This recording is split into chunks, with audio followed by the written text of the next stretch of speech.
Hello dear students, I am Sumit sir और आज मैं लेकर आया हूँ आपके लिए ईडीडी सेकेंड का लेक्चर नंबर 2।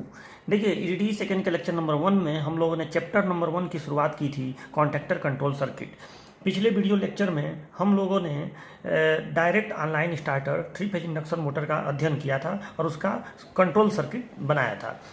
आज के इस वीडियो लेक्चर में हम लोग एक नया हेडिंग पढ़ेंगे उसी चैप्टर का, जिसका नाम है forwarding reversing of 3 phase induction motor. देखिए, ये हेडिंग सिलेबस में एकदम ऐसे ही लिखा हुआ है और मेरे हिसाब से ये हेडिंग सेमेस्टर के लिहाज से मोस्ट इंपॉर्टेंट है। मतलब मेरा आइडिया है कि ये आ सकता है, क्योंकि इंडक्शन मोटर का फॉरवर्डिंग रिवर्सिंग माने ऐसे घुमाना क्लॉकवाइज और फिर ऐसे घुमाना एंटी क्लॉकवाइज। तो ये हेडिंग काफ़ी इंपॉर्टेंट हो सकता है, क्योंकि आपको पता है कि इंडस्ट्रीज वगैरह में इंडक्शन मोटर के दिशा बदलने की ज़रूरत कई बार पड़ती है। तो ये इंपॉर्टेंट हेडिंग है। तो आज के वीडियो लेक्चर में इस हेडिंग के बारे में हम लोग पढ़ेंगे। तो चलिए अपना वीडियो लेक्चर शुरू करते हैं। फिर से मैं वही कहूँगा कि कॉपी उठा लीजिए, नोट साथ में बनाएंगे। हाँ, लेकिन जब तक मैं बोलूँगा नहीं तब तक नहीं, पहले पूरा हेडिंग समझेंगे। मैं कहूँगा कि अब आप वीडियो को पॉज करिए और ये चीज़ लिखिए, तो वही चीज़ तब आप लिखिएगा। बीच में ये नहीं कि लिखते रहें, तो उससे आपको समझने में दिक्कत होगी। जो लोग नहीं लिख पाएंगे उनके लिए PDF मैं 24 घंटे बाद जो स्टडी मटेरियल वाला टैब है, मतलब जब आप बैच पे जाएंगे, होम पेज पे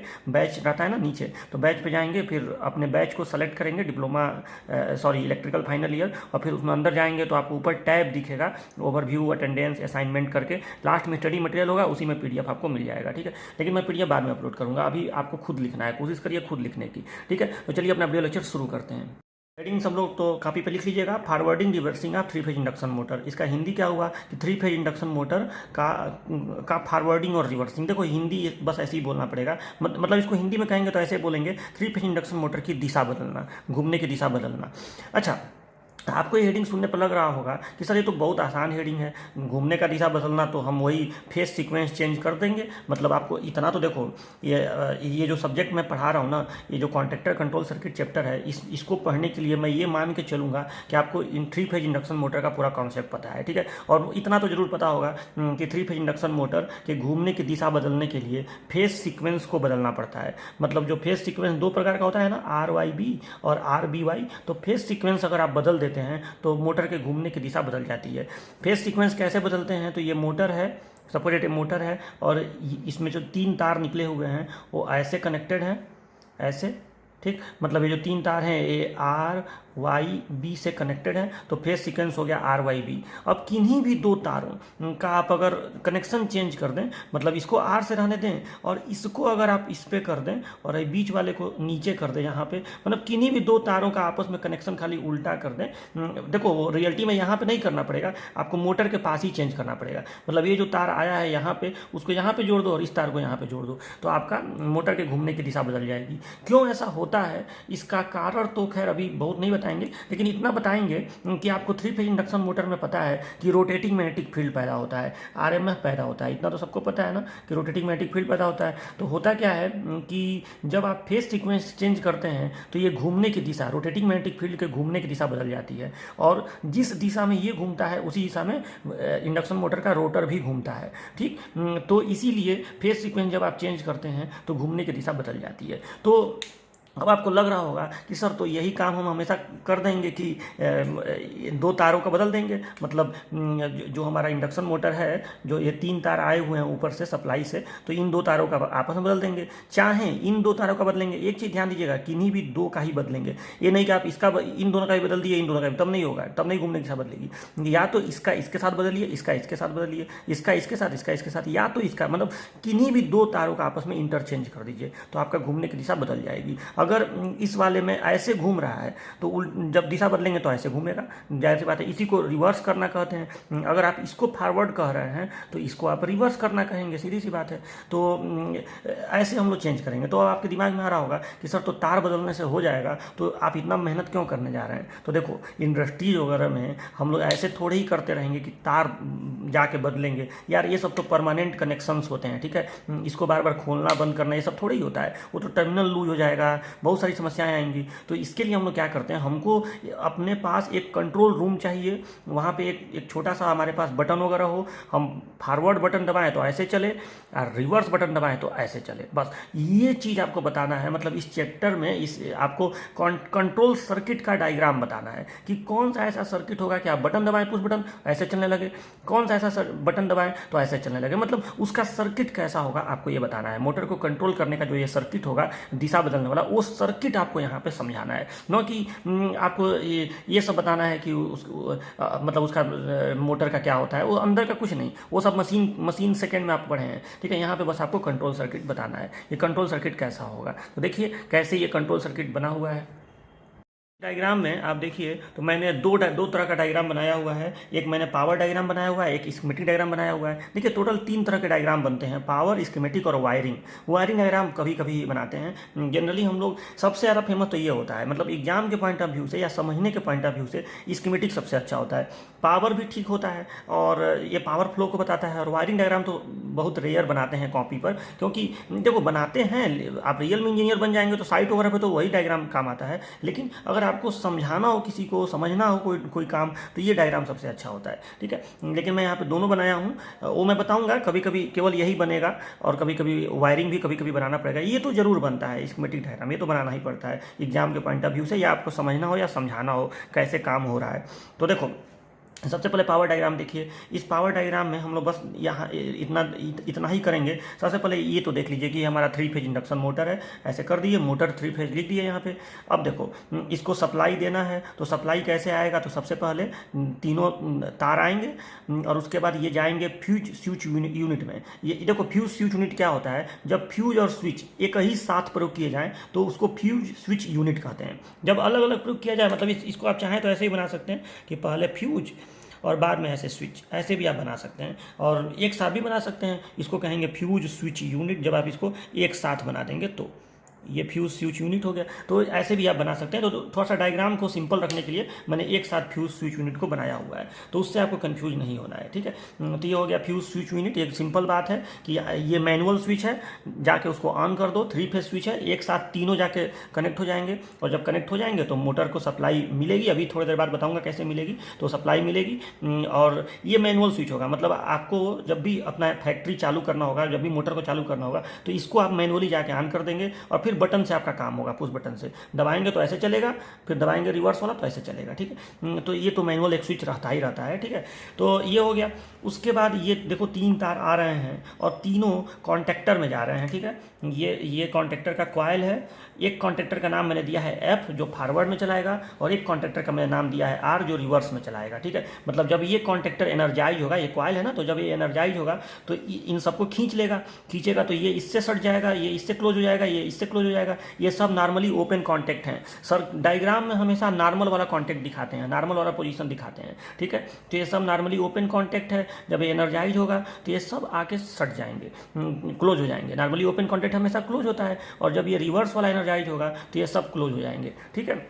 तो अब देखिए, हाँ, एक बार में या तो फॉरवर्ड वाला एनर्जाइज होगा, नहीं तो रिवर्स वाला एनर्जाइज होगा। ये नहीं हो सकता है कि दोनों एनर्जाइज हो जाए, ऐसा नहीं हो सकता है। दोनों कॉइल कभी एक साथ नहीं होंगे, वही सब तो आपको समस्या को दूर करना है, वो मैं अभी आपको बता रहा हूँ। तो जब ये एनर्जाइज होगा तो मोटर ऐसे घूमेगा फॉरवर्ड में, जब ये वाला एनर्जाइज होगा तो रिवर्स में घूमेगा। इसको थोड़ा सा एक चीज़ और समझ लीजिए कि ऐसे सप्लाई आया, सपोज दैट फॉरवर्ड वाला एनर्जाइज है, सपोज दैट, तो ये यहाँ आ जाएगा, ये यहाँ जाएगा, यहाँ सप्लाई आ जाएगा, और फिर ये ओवरलोड रिले से होते हुए, ये द्विधातु पत्ती का बना होता है। इसका इस्तेमाल तब होता है जैसे मोटर अगर ओवरलोड हो गया, मतलब इसमें मैकेनिकल लोड अगर ज़्यादा हो गया, तो ये आवश्यकता से अधिक करंट लेने लगेगा, तो ये कॉन्टैक्ट ओपन हो जाएगा, ठीक है। तो वो व्यवस्था तो होता है उसमें, तो इससे हमें यहाँ पर कोई बहुत ज़्यादा मतलब नहीं है। तो ये ओवरलोड के प्रोटेक्शन के लिए होता है। तो देखो जब ये फॉरवर्ड वाला एनर्जाइज है तो रिवर्स वाला डी एनर्जाइज रहेगा, ये जरूर याद रखना।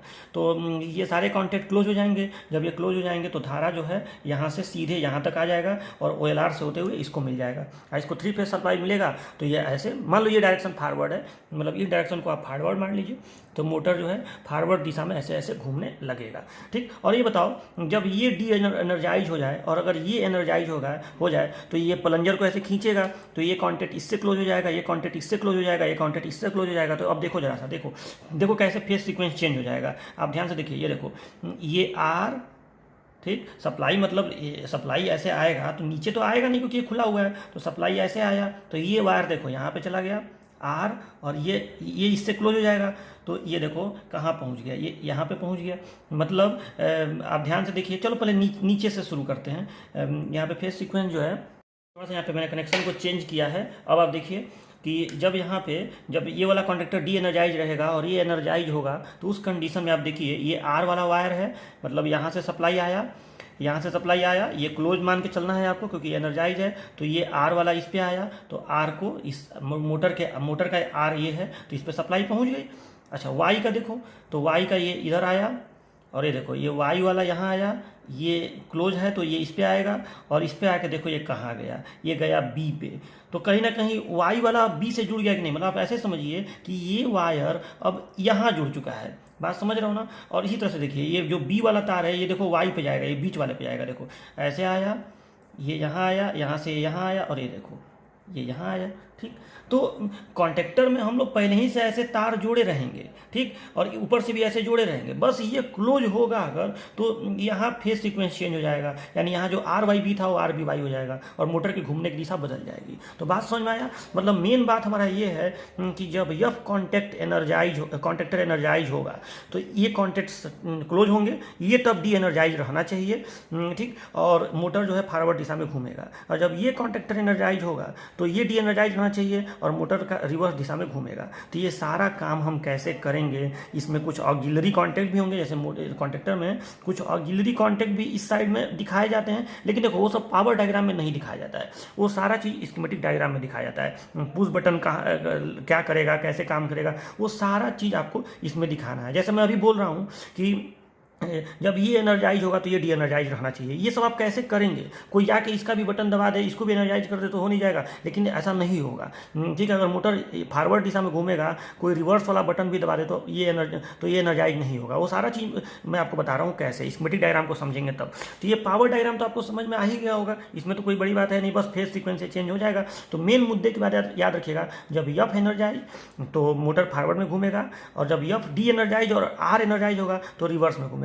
हाँ, दोनों डी एनर्जाइज रहेंगे तो मोटर घूमेगा ही नहीं, और दोनों एक साथ एनर्जाइज हो ही नहीं सकते हैं, क्योंकि दोनों एक साथ होंगे तो सप्लाई शॉर्ट कर जाएगी, ठीक है। याद रखिएगा, दोनों अगर एक साथ एनर्जाइज हो गए तो सप्लाई शॉर्ट कर जाएगी, तो इसलिए एक साथ दोनों को एनर्जाइज आप नहीं करेंगे। अब स्कीमेटिक डायग्राम को देखिए। स्कीमेटिक डायग्राम में आप देखिए, सबसे पहले आपको यहाँ पे OLR दिखाया गया है, ठीक। उसके बाद एक स्टॉप पुश बटन है, स्टॉप पुश बटन, यहाँ पे एक पुश बटन है जिस पे लिखा हुआ है फॉरवर्ड, FOR माने फॉरवर्ड, इसको कोई दबाएगा तो मोटर फॉरवर्ड में घूमेगा, ठीक है। उसके बाद आप देखिए तो ये आप नीचे आइए तो एक यहाँ पे नॉर्मली क्लोज कॉन्टैक्ट है, ठीक, इसका कुछ नाम नहीं लिखा हुआ है, बता रहा हूँ अभी क्यों। अब फिर यहाँ पे एक नॉर्मली क्लोज कॉन्टैक्ट है, इसका नाम लिखा हुआ है R2, यानी ये इस R का ऑक्सिलरी कॉन्टैक्ट है। देखो मेन कॉन्टैक्ट तो इधर दिखाया जाता है, उसको इसमें नहीं दिखाया जाएगा। जब आप दोनों डायग्राम एक साथ देखेंगे तभी आपको पूरी बात समझ में आएगी। तो इसका जो ऑक्सिलरी कॉन्टैक्ट है, और देखो दो ऑक्सिलरी कॉन्टैक्ट हैं, एक R2 है और एक इधर R1 है, यानी दो ऑक्सिलरी कॉन्टैक्ट हैं, और एक नॉर्मली क्लोज है, एक नॉर्मली ओपन है। मतलब कुछ इस तरह से, एक नॉर्मली ओपन है, ठीक है, एक ऐसा नॉर्मली ओपन है, और एक आपका नॉर्मली क्लोज है, कुछ इस तरीके से देख रहा हूँ ना। मतलब दो तरह से इसमें नॉर्मली, जैसे नॉर्मली ओपन है, जब ये खींचेगा तो ये सट जाएगा तो क्लोज हो जाएगा, और ये नॉर्मली क्लोज है, जब खींचेगा तो ओपन हो जाएगा। बात समझ रहे हो ना। तो दो इसमें ऑक्सिलरी कॉन्टैक्ट है, लेकिन उसको आप यहाँ दिखाएंगे नहीं पावर डायग्राम में, उसको स्कीमेटिक में दिखाएंगे। तो ये R2 हो गया, ये R1 हो गया, और उसके बाद R2 के साथ यफ कॉन्टैक्टर जुड़ा हुआ है।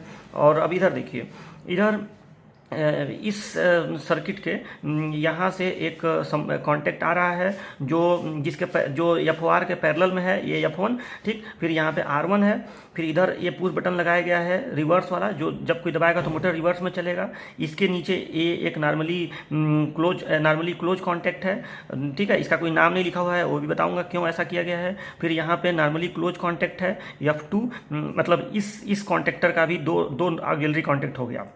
इसका भी दो ऑक्सिलरी कॉन्टैक्ट हो गया, एक हो गया F2 जो नॉर्मली क्लोज और एक कहीं F1 होगा नॉर्मली ओपन, ठीक है। उसके बाद एक कॉन्टैक्टर है R, ठीक है। तो ये कॉन्टैक्टर का कॉइल है। इस तरह से आपका ये स्कीमेटिक डायग्राम बना है। अब एक बात और, स्कीमेटिक डायग्राम कभी भी रट आ जाता है, मतलब आपको एग्जाम में लिखना है तो ये आपको रट के जाना पड़ेगा कि हम ऐसा ही बनाएंगे, लेकिन रटाएगा तभी, दिमाग में चिपकेगा कभी जब आप इसको समझ लेंगे। तो थोड़ा था तो आपको याद करना पड़ेगा कि हाँ ये ऊपर OLR बनेगा, फिर स्टॉप बनेगा, फिर यहाँ पे फॉरवर्ड पुश बटन, फिर ऐसे ला के इधर रिवर्स पुश बटन, यहाँ पे F1 R1। लेकिन जब आप इसको समझ लेंगे ना ये सब क्या है, तो आपको सारा ये अपने आप याद हो जाता है। आप एक बार देखिए, अभी आपको ये बिल्कुल याद नहीं होगा, मैं कह दूं कि जरा सा इसको दोबारा बना दोगे, नहीं बना पाओगे, लेकिन अभी मैं कह दूं इसको पूरा समझ लीजिए, 10 मिनट का समय लगेगा, फिर मैं आपको कहूँगी जरा बना दोगे तो आप एक झलक देखेंगे और उसका बना देंगे, ठीक है। यही होता है समझने में और उस तरह से रटने में अंतर। तो आप इसको आप समझिए कि कैसे ये काम कर रहा है, एक बार समझ लेंगे तो आपका ये डायग्राम आसानी से याद हो जाएगा। सबसे पहले अब इसका काम समझो, पहले काम समझिए। तो जब हम लोग फॉरवर्ड पुश बटन दबाएंगे, इस पुश बटन को दबाएंगे, तो आप बताइए क्या क्या होगा। तो इसको दबाएंगे तो, और एक चीज़ और, ये जो ऐसे दिखाया गया है ना डॉटेड करके रेड कलर से, ये बता रहा है कि ये कॉन्टैक्ट इस कॉन्टैक्ट के साथ मैकेनिकली इंटरलॉक्ड है। मतलब जब इसको कोई ढकेलेगा तो ये कॉन्टैक्ट जो नॉर्मली क्लोज है ये ओपन हो जाएगा, इसलिए इसका कुछ नाम नहीं दिया गया है, क्योंकि ये किसी कॉन्टैक्टर का कॉन्टैक्ट नहीं है, ये पुश बटन का ही कॉन्टैक्ट है। माने इसको इधर ढकेलेंगे तो ये भी खुल जाएगा, ठीक। ऐसा पुश बटन में होता है कि एक कॉन्टैक्ट दबाएंगे तो दूसरा भी खुल जाएगा, और उसका कनेक्शन तो देखो वायरिंग डायग्राम ये नहीं है, मतलब आपको इसका में कनेक्शन नहीं समझ में आएगा, ठीक है, बस आपको काम समझ में आएगा। तो जब आप इसको दबाएंगे तो ये ओपन हो जाएगा, जब आप इसको दबाएंगे तो ये ओपन हो जाएगा। अब ये क्या करेगा वो भी आपको समझ में आएगा। तो सबसे पहला काम, मान लो कि ये तो क्लोज ही रहेगा, ये तो क्लोज ही रहेगा, इसको तो कोई दबाया नहीं है, बस इसको दबाओ, इसको भी मत दबाना, इसको दबाओ। तो जब आप इसको दबाएंगे तो दो घटनाएं घटेंगी, एक तो ये ओपन हो जाएगा और दूसरी चीज़ सप्लाई यहाँ से चल देगी, क्योंकि ये रास्ता पूरा क्लोज हो गया ना, तो सप्लाई यहाँ से चल के और यह पे आ जाएगा। मतलब OLR stop, F4 push button, फिर ये कॉन्टैक्ट है जो उसका मैकेनिकली कॉन्टैक्ट है, लेकिन इसको कोई दबाया नहीं है तो ये तो खुला नहीं रहेगा, ठीक। तो ये इधर से होते हुए, और ये R2 जो इसका कॉन्टैक्ट है ऑक्सिलरी कॉन्टैक्ट, ये नॉर्मली क्लोज है तो ये बंद ही रहेगा, ठीक है, क्योंकि ये तो एनर्जाइज है नहीं अभी, तो ये भी बंद रहेगा। तो सप्लाई इस रास्ते से होते हुए और F तक पहुँच जाएगी, यानी कॉन्टैक्टर F क्या हो गया, एनर्जाइज। और कॉन्टैक्टर F एनर्जाइज होने का मतलब मोटर का फॉरवर्ड दिशा में घूमना, क्योंकि आपको पता है कि कॉन्टैक्टर F के जो मेन कॉन्टैक्ट हैं वो क्लोज होंगे, तो ये इसको सप्लाई मिलेगी RYB वाली और ये फॉरवर्ड दिशा में घूमेगा। अच्छा, अब एक बात और, अब एक समस्या कि इस पुश बटन को क्या हम दबा के रोके रहेंगे? ऐसा कोई करता है क्या कि पुश बटन को दबा के पकड़ा रहे? भाई पुश बटन तो ऐसी चीज़ होती है कि उसको दबा के छोड़ दिया जाता है। तो जब आप इस पुश बटन को छोड़ेंगे, रिलीज करेंगे, तो कहीं मोटर बंद नहीं ना हो जाएगा। ये तो ऐसा तो नहीं होना चाहिए, बंद तो इससे होना चाहिए, एक बार आप दबा के हट भी गए तो मोटर घूमते रहना चाहिए, ठीक है, फॉरवर्ड दिशा में। हाँ, बंद करना हो तो उसके लिए अलग पुश बटन होना चाहिए जो कंट्रोल रूम में होगा, ठीक है। कंट्रोल रूम में मान लो ये कंट्रोल बॉक्स है, तो यहाँ एक पुश बटन होगा F4 वाला, एक पुश बटन होगा रिवर्स वाला, और एक पुश बटन होगा ऑफ वाला। इसको कोई दबाएगा तो मोटर फॉरवर्ड में घूमेगा, रिवर्स वाला दबाएगा तो रिवर्स में घूमेगा, और ऑफ वाला दबाएगा, स्टॉप वाला तो बंद हो जाएगा। यही तो होगा, 3 पुश बटन ऐसे ऐसे होंगे, ठीक। तो मैं ये समझा रहा हूँ आपको कि अब ऐसा नहीं होना चाहिए कि ये छोड़े तो बंद हो गया। तो उस कंडीशन को बचाने के लिए यहाँ पे देखो F का एक ऑक्सिलरी कॉन्टैक्ट है F1, ठीक। अब ये F1 क्या करेगा, F1 इसको होल्ड कर देगा, मतलब आप इस पुश बटन को छोड़ भी देंगे तो ये एनर्जाइज रहेगा। पूछो कैसे? ऐसे देखो, जब आप इस पुश बटन को दबाए, इसमें धारा पहुंची, तो धारा जब पहुंची एनर्जाइज हुआ तो ये क्लोज हो जाएगा कि नहीं, क्योंकि ये इसका कॉन्टैक्ट है। तो अगर ये नॉर्मली ओपन है तो क्लोज होगा कि नहीं। और एक चीज़ और, F2 ओपन होगा कि नहीं। तो अभी के लिए अपने दिमाग में, मैं इस चित्र को ख़राब नहीं करूँगा, अभी के लिए अपने दिमाग में ये रखो कि ये हो चुका है क्लोज और ये हो चुका है ओपन, क्योंकि ये कॉन्टैक्टर एनर्जाइज हो चुका है। तो ये बताओ, अब कोई अगर इस पुश बटन को छोड़ भी दे, क्योंकि देखो जब ये पुश बटन आप दबाए हैं, ये क्लोज हो गया, तो अब धारा के यहाँ तक धारा पहुँचने के 2 रास्ते हैं। देखो, एक रास्ता ये सीधा वाला है और एक रास्ता ये भी तो बन गया पैरेलल में, ऐसे होके ऐसे। तो जब ये 2 रास्ते हो गए, तो अगर आप इसको हटा भी दें तो पूरी की पूरी धारा इधर से बाईपास होकर इस पर चली जाएगी, यानी ये कॉन्टैक्ट इसको होल्ड रखेगा। आप इस बटन को छोड़ भी देंगे तो ये इसको होल्ड कहो चाहे लैच कहो, ये ऑन ही रहेगा, तो ये एनर्जाइज ही रहेगा। और ये एनर्जाइज रहेगा तो जाहिर बात है क्लोज भी रहेगा, क्लोज तो मतलब हुआ ही है, और इसी क्लोज होने की वजह से एनर्जाइज रहेगा, मतलब धारा जो है ऐसे पहुँचती रहेगी। जाएगी। तो पहली समस्या ये तो ख़त्म हो गई कि ये पुश बटन छोड़ने पर मोटर फॉरवर्ड में ही घूमता रहा। ठीक है, चलो, तो ये चीज़ तो आपको इतना समझ में आ गया कि वो घूमता रहेगा। और फिर अब रिवर्स का देखो, अगर इसी समय कोई जाके रिवर्स बटन दबा दे तो होना क्या चाहिए कि जब आप रिवर्स बटन दबा दिए तो होना तो यही चाहिए ना कि मोटर के घूमने की दिशा तुरंत उल्टी हो जानी चाहिए। होगी, देखो कैसे, ये बताओ, अगर कोई रिवर्स बटन जाके दबा दे तो अगर ये रिवर्स बटन दबाएगा तो ये कॉन्टैक्ट तुरंत ओपन होगा कि नहीं, और जैसे ही ये ओपन होगा ये डी एनर्जाइज होगा कि नहीं, मतलब ये इधर से ऐसे एनर्जाइज था तो ये डी एनर्जाइज हो जाएगा कि नहीं। और ये बताओ, जब ये डी एनर्जाइज होगा तो ये कॉन्टैक्ट खुल जाएगा कि नहीं। ठीक है, ये कॉन्टैक्ट खुल जाएगा, और ये कॉन्टैक्ट जब खुल जाएगा तो उस कंडीशन में जब पहले तो ये डी एनर्जाइज हो गया, ये कॉन्टैक्ट खुल गया, और जब ये डी एनर्जाइज होगा तो ये छूट जाएगा, ये छोड़ दिया तो मोटर को अब फेस सीक्वेंस RYB मिलना बंद हो जाएगा। इतना तो समझ में आया। और जब ये डी एनर्जाइज हुआ तो ये सारे कॉन्टैक्ट खुल गए और साथ में ये भी कॉन्टैक्ट खुल गया। अब कोई इस पुश बटन को, जैसे आप इसको दबाए हुए हैं, अगर आप इसको छोड़ भी दें तो ऐसा नहीं ना है कि ये F1 फिर से चिपक जाएगा, ऐसा तो होगा नहीं। जब तक ये दोबारा एनर्जाइज नहीं होगा तब तक कैसे ये चिपकेगा, और इसको एनर्जाइज होने के लिए फिर से इस पुश बटन को दबाना पड़ेगा, क्योंकि इसके पास धारा जाने के दो रास्ते हैं, एक रास्ता ये है, एक रास्ता ये है। तो ये दोनों, ये तो जब तक ये तो खुला हुआ है, कोई दबाया नहीं रहा है, और ये भी ओपन हो गया तो मोटर फॉरवर्ड दिशा में तो नहीं ये घूमेगा। लेकिन जब आप इस पुश बटन को दबाए हैं तो देखो मोटर रिवर्स में कैसे घूमने लगेगा। तो जब आप इसको दबाए, ये खुला, ये डी एनर्जाइज हुआ, मोटर को फॉरवर्ड टार्क मिलना बंद हो गया, F1 खुल गया। इतनी घटनाएं घटी हैं, F1 खुल गया ये, और F2 फिर क्लोज हो जाएगा। देखो F2 ओपन हुआ था लेकिन अब ये क्लोज हो जाएगा, ठीक है, क्योंकि ये डी एनर्जाइज है तो ये नॉर्मल पोजीशन में आ जाएगा। और ये बताओ, जब आप इस पुश बटन को दबाए हैं, जिस क्षण दबाए हैं उस क्षण धारा इस रास्ते से ऐसे आने लगेगी कि नहीं, यहाँ पे बताओ, क्योंकि इस पुश बटन को आप दबाए हैं, करंट यहाँ पे आएगा, ये क्लोज वाला है, इसके साथ मैकेनिकली इंटरलॉक्ड है। जब कोई दबाया था तब ना ये खुला था, अब हट गया है आदमी तो ये चिपक गया है, तो धारा इस रास्ते से, और जब इस पुश बटन को आप दबाए हैं, ये डी एनर्जाइज हुआ है तो ये भी तो नॉर्मल पोजीशन में आ गया है F2, तो करंट इस रास्ते से होते हुए R पे पहुँच जाएगा कि नहीं बताओ, यानी R एनर्जाइज होगा। और R के एनर्जाइज होने का मतलब क्या है, फेज सीक्वेंस का उल्टा होना, यानी मोटर को रिवर्स टार्क मिलना, तो मोटर रिवर्स दिशा में घूमने लगेगा। अब देखो, अब अगर इस पुश बटन को कोई हटा भी दे, मतलब अपना हाथ हटा भी ले, तो भी ये मोटर रिवर्स में घूमता रहेगा। पूछो कैसे, ये देखो R1 जो इस R का होल्ड वाला कॉन्टैक्ट है, ये बताओ, जब जैसे ही आप पुश बटन दबाए हैं धारा इस रास्ते से गई है, लेकिन जब ये एनर्जाइज हुआ है तो ये चिपक जाएगा और ये खुल जाएगा। ठीक, तो ये चिपका है तो अब धारा के पास दो रास्ते हैं कि नहीं, एक रास्ता है ये और एक रास्ता है ये, और जब आप इसको छोड़ देंगे तो पूरी की पूरी धारा जितना इसको एनर्जाइज होने के लिए चाहिए वो इस रास्ते से फ्लो होकर इस पे चला जाएगा। तो ये एनर्जाइज रहेगा कि नहीं, और इसके एनर्जाइज रहने का मतलब है कि ये चिपका रहेगा और ये खुला रहेगा।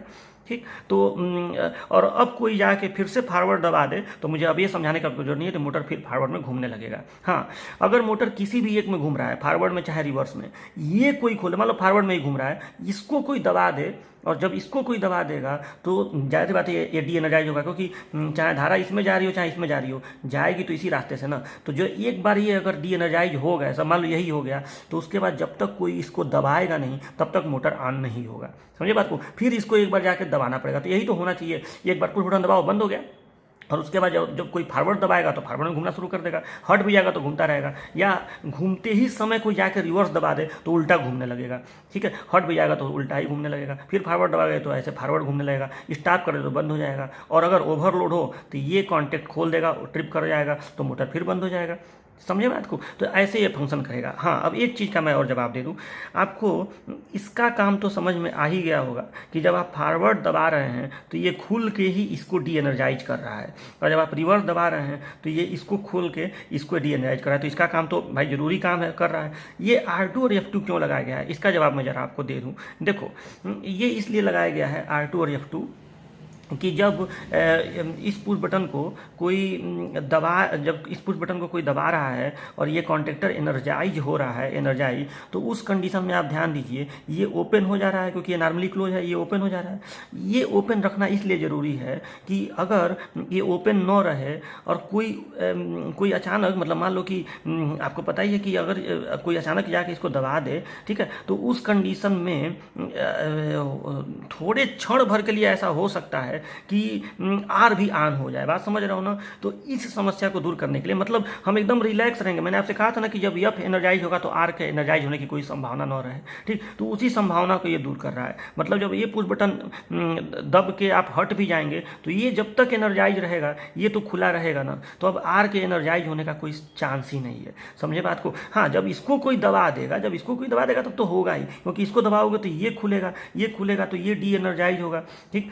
तो बात समझ रहे हैं ना? तो उस कंडीशन में ये होगा। लेकिन अगर ये एनर्जाइज है तो आर डी एनर्जाइज होगा, या ये एनर्जाइज है तो ये खुला रहेगा, तो इसके एनर्जाइज होने की संभावना नहीं रहेगी। तो इसलिए ये सेफ्टी के लिए ये कॉन्टैक्ट भी यहाँ लगाया गया है। तो मुझे पूरा उम्मीद है कि आपको ये स्कीमेटिक डायग्राम समझ में आ गया होगा। ऐसे ही मोटर का हम लोग फॉरवर्डिंग रिवर्सिंग करते हैं, ठीक है? तो आप इस डायग्राम को, दोनों डायग्राम अब कापी पे कैसे लिखेंगे, हेडिंग डाल के ये दो डायग्राम सबसे पहले बना देंगे। एग्जाम में देखो बहुत समय नहीं होता है कि आप बहुत ज़्यादा डायग्राम बनाए फिर लिखें, जल्दी जल्दी इसको लिख दीजिएगा। अब लिखोगे कैसे? तो पहले लिखना कि मोटर के फॉरवर्ड और रिवर्स करने के लिए, इंडक्शन मोटर को, 3 फेज इंडक्शन मोटर को फॉरवर्ड रिवर्स करने के लिए फेज सीक्वेंस को चेंज करना पड़ता है। फेज सीक्वेंस को चेंज करने के लिए किन्हीं भी दो तारों का कनेक्शन आपस में बदलना पड़ता है, ये लिखा गया। उसके बाद कहना कि फॉरवर्डिंग रिवर्सिंग करने के लिए पावर डायग्राम और स्कीमेटिक डायग्राम चित्र में दर्शाया गया है, ठीक?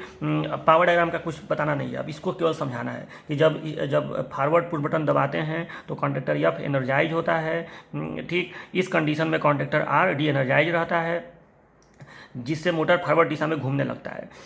अब F4 फॉरवर्ड पुश बटन को छोड़ देने के बाद भी कॉन्टैक्टर F1 के थ्रू एनर्जाइज ही रहता है। हो गया। अब इस स्थिति में जब कोई रिवर्स पुश बटन दबाता है तो कॉन्टैक्टर F से जुड़ा मैकेनिकली इंटरलॉक्ड कॉन्टैक्ट ओपन हो जाता है, जिससे कॉन्टैक्टर F डी एनर्जाइज हो जाता है और कॉन्टैक्टर R एनर्जाइज हो जाता है, जिससे मोटर रिवर्स दिशा में घूमने लगता है, ठीक? कॉन्टैक्टर रिवर्स पुश बटन को छोड़ देने के बाद भी कॉन्टैक्टर R1 के से होते हुए एनर्जाइज ही रहता है। हो गया। उसका लिखेगा अंत में कि स्टॉप पुश बटन दबाने पर मोटर बंद हो जाता है। बस इस प्रकार मोटर का फॉरवर्डिंग रिवर्सिंग किया जाता है। तो लिख नहीं लोगे इसको, इतनी बड़ी बात नहीं है यार ये सब लिखना। क्लास में भी तो मैं बोली के लिखवाता हूँ, थोड़ा थोड़ा वीडियो को पाज कर करके एक एक लाइन अपना लिख लेना फटाफट, ठीक है? तो अब चलिए मिलते हैं नेक्स्ट लेक्चर में, लेक्चर नंबर 3 में, और आपको कोई नया हेडिंग पढ़ाते हैं। तब तक के लिए बाय बाय, अपना ख्याल रखिए।